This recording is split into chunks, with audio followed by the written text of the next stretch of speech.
आता तुम्ही म्हणशीला तात्या असं आळं करून जळण पेटवून काय करायला लागल्यात? तर ही आता जळणाचा मी आर पाडून घेणार आहे. त्या आरात बारकी बारकी बटाटू भाजून घेणार आहे बघा.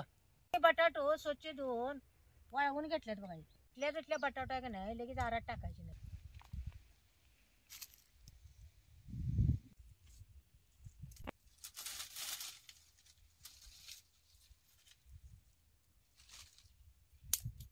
ही बटाटू हायाशी जर आरात टाकली का नाही तर ती लवकर भाजत बी नाहीत आणि वरनं भाजल्यागत दिसतात आणि आतनं तशीच कच्ची राहतात.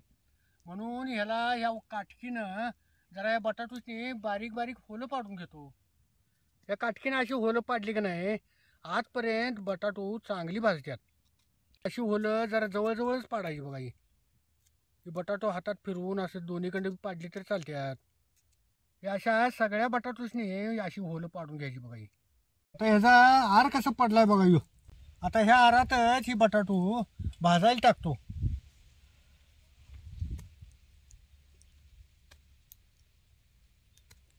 संगच ही 3 कांदा बी या आरातच भाजून घेतो की. आता ह्याच्यावर बी वरनं बारीक बारीक अशी जळणाची काटकं घालून घ्यायची आणि बारीकच जाळ करायचा. म्हणजे बटाटू कांदा खालनं वरनं चांगलं भाजतात हो.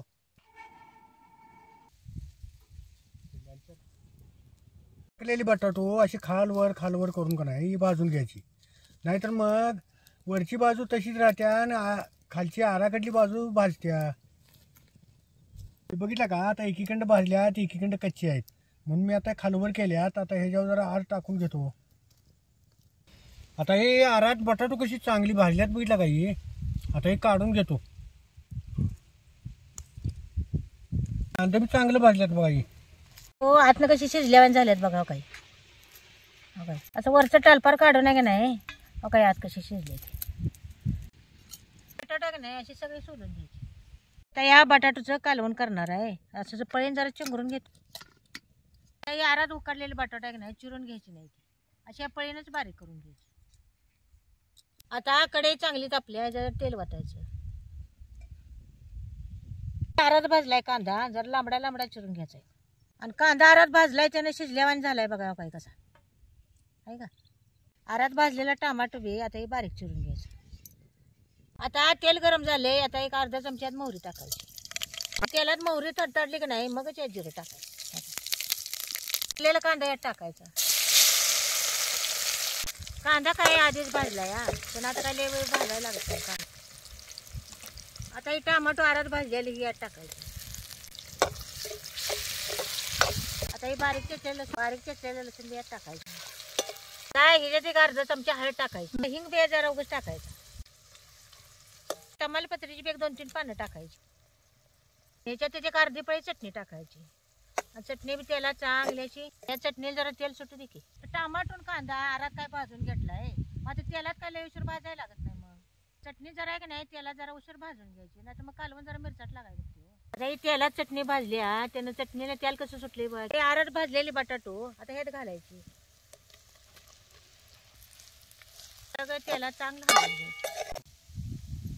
बटाटा बी चांगला तेलात खालवर करायचा. ह्याच्यात लगेच पाणी घालायचं नाही. आता हे खिसलेलं खोबरं बी ह्याच्यात घालायचं. ह्याच्यात आहे का नाही जरा वाळलंच खोबरं घालायचं. ते जरा पाणी ओतायचं. आता मी लय पातळ करणार नाही जरा रबरबीतच करणार आहे. आता ह्याच्यावर जरा मीठ घालतो की.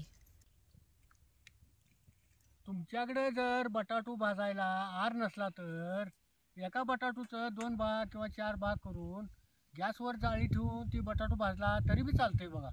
तुम्ही शिजलेले बटाटूचं बी कालवण करून बघा आणि असं आरात बटाटू भाजून घेऊन त्याचं बी कालवण करून बघा.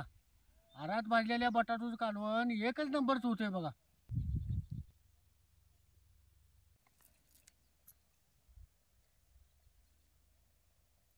आता ह्याच्यावर जरा कोथिंबीर टाकायची.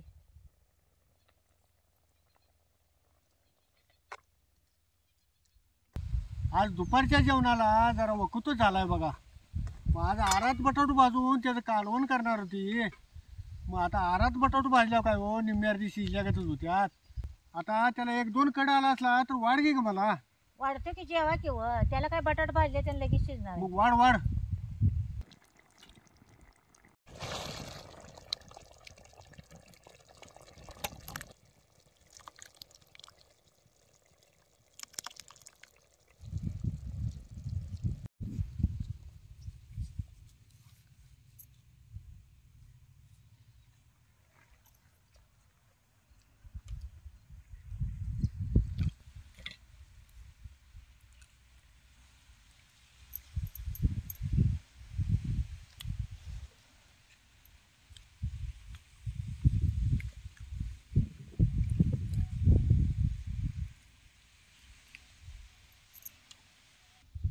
खरंच आरात भाजलेले बटाटूचं कालवण लय चांगलं लागतंय हो, चांगलंच लागते हे चांगलंच झालंय होय